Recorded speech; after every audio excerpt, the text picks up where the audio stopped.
News centre की शुरुआत कर रहा हूं देश के 10 करोड़ मरीजों के लिए एक बेहद बुरी खबर से। और मैंने आपको आगाह किया था, हमारी टीम ने आपको आगाह किया था।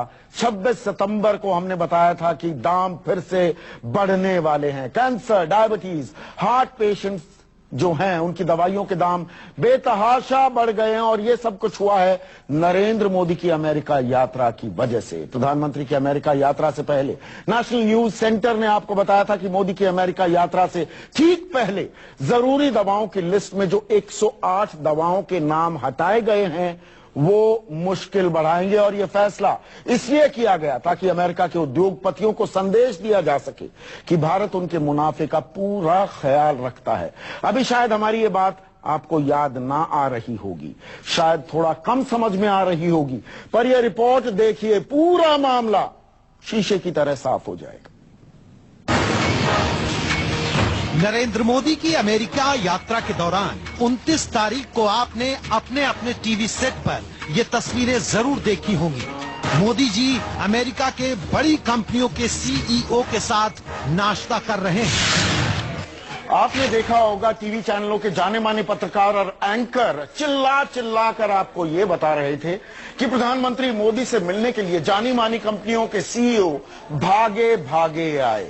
मोदी जी देश के लिए व्यापार जुटा रहे थे, लेकिन किसी ने आपको ये नहीं बताया कि ये नाश्ता दरअसल हिंदुस्तानियों पर, आप पर, मुझ पर कितना भारी पड़ने वाला है। नरेंद्र मोदी के साथ नाश्ते की टेबल में बैठे इन बड़े सीईओ में से 3 की तारीफ हम आपको बताते हैं। केनेथ सी फ्रेजर, अमेरिका की दवा कंपनी मर्क एंड कंपनी के मुख्य कार्यकारी अधिकारी। John C Staley, chairman Hospira pharmaceuticals and medical device. David W MacLennan, president Cargill food health and pharmaceuticals company. आप कहेंगे अरे भाई कौन सा गुनाह हो गया, देश के प्रधानमंत्री मोदी देश के लिए दिन रात एक कर रहे हैं और आपको चैन नहीं। अब थोड़ा धीरज रखिए और इस नाश्ते की टेबल पर जो सीईओज बैठे हैं उनकी कंपनियां कौन सी दवाई बनाती हैं उस पर गौर कीजिए। और गौर कीजिए इस बात पर कि यात्रा से पहले इन दवाइयों के दाम क्या थे और यात्रा के बाद अब दाम क्या हो गए हैं। लेकिन उससे पहले इसी खबर का एक और पहलू देखिए। अगर हम कैंसर की बात करें, ब्लड प्रेशर की बात करें, कोलेस्ट्रॉल की बात करें, डायबिटीज, टीबी, इन सब का इलाज करने वाली जो दवाइयां हैं। 26 सितंबर की रात को हमने आपको नेशनल न्यूज सेंटर में खबर दिखाई थी कि दवाई के दाम तय करने वाली संस्था राष्ट्रीय औषधि मूल्य निर्धारण प्राधिकरण NPPA ने 108 दवाइयों को आवश्यक दवाइयों की सूची से निकाल दिया है। नतीजा, बेहद घातक बीमारियों की बेहद जरूरी दवाइयां महंगी हो जाएंगी। इन जरूरी दवाइयों के दाम अब सरकार तय नहीं करेगी, बल्कि दवा कंपनी अपनी मर्जी और मुनाफे के आधार पर तय करने लगी। अब इस असर को समझने के लिए देखिए ये ग्राफिक्स। कैंसर की दवा गैफ्टिनेट जो पहले 5,900 की थी अब 11,500 की हो गई है। कैंसर की ही दवा ग्लेविक पहले 8,500 की थी, वो अब 1,08,000 रुपए की हो गई है। इसी तरह ब्लड प्रेशर की दवाई कार्डिक 5 mg पहले 92 रुपए की थी, अब 128 रुपए की हो गई है।